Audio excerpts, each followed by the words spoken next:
It was Agriculture 101 for lawmakers at the Capitol this week. Our state is a number one producer in many different aspects in the nation. More COVID relief is on the way for small and medium-sized farms, and new hemp rules were signed into law by Governor Whitmer. I'm Janelle Brose, and this is Farm News 5. Farm News 5 is brought to you by Ford. For Southeast Michigan's Sunrise Farms, dedication to conservation practices comes naturally. Sixth-generation Lenawee County farmers Jim Isley and his wife Lori were recognized by the American Soybean Association with the Conservation Legacy Award for the Northeast region. The Conservation Legacy Awards recognize outstanding environmental and conservation achievements of soybean farmers. It's important to me that if my children want to farm, that I give them the opportunity to do so, not just financially, but having them have the land in better condition than what I got it.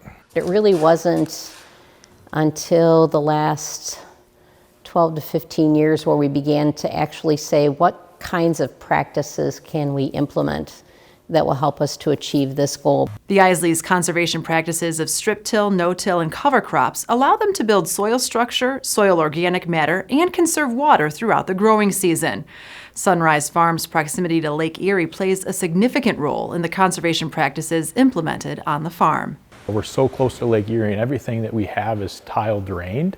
I'm farming differently knowing that I want to put that nutrient right where that crop's going to need it, and that it has the smallest chance of getting away. The Isleys are working on a water management project hoping to identify whether controlled drainage helps reduce the amount of nutrients that leave through tile lines. We don't know what we're going to find, but you create a hypothesis and you try to prove it. And so we anticipate that the site that is controlled drainage will have less nutrient loss. The end goal would be not only to make the farm and keep the farm sustainable, but to encourage others to try conservation practices.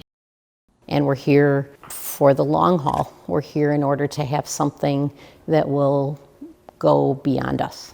Is that our farmers are still farming. Coming up, it was Agriculture 101 for lawmakers at the Capitol this week. There's torque. Then there's 1,050 pound-feet of available best-in-class torque. There's towing. Then there's up to 37,000 pounds of available best-in-class towing. There's backing up a trailer. Then there's backing up with available class-exclusive Pro Trailer Backup Assist. In other words, there are trucks, and then there's the new Ford Super Duty, the most capable heavy-duty pickup truck ever built.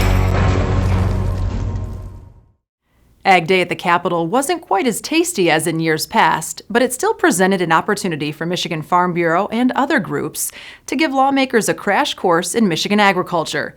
Typically, the annual event brings close to 30 different commodity groups to the Capitol building in Lansing to share Michigan's bounty. The COVID-19 pandemic prevented that gathering, but still provided plenty of chances to highlight Michigan's farms, big and small, and the essential workers who help feed our state and the nation. Today we're here to celebrate Ag Day at the Capitol, which is part of National Ag Week. So for some history, National Ag Day, which later turned into National Ag Week, dates back to 1973. And while it's been nearly 50 years, the purpose of Ag Day is the same today as it was back then.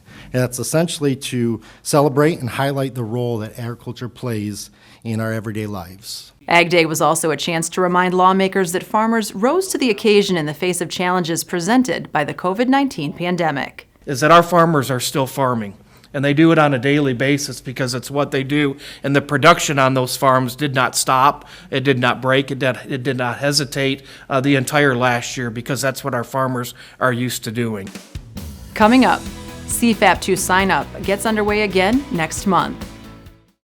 At Farm Bureau Insurance, the experience you get with our local trusted advisors is different.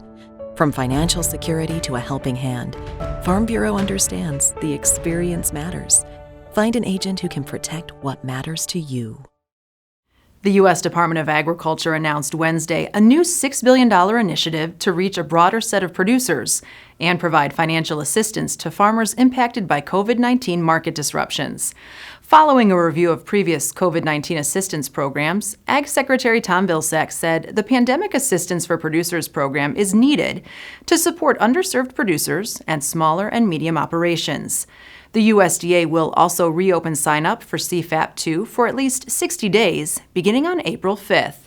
A full rundown of the program and changes to CFAP can be found at MichiganFarmNews.com. The state of Michigan has a new hemp law. Governor Gretchen Whitmer signed Senate Bill 186, bringing Michigan's program in alignment with the USDA's final rule, which went into effect March 22nd. Changes to the program include increasing the hemp harvest window from 15 to 30 days and increasing the negligence threshold for THC from 0.5% to 1%. For more news and videos, visit MichiganFarmNews.com or the Michigan Farm Bureau channel on YouTube. With Farm News 5, I'm Janelle Brose. Have a great week of farming.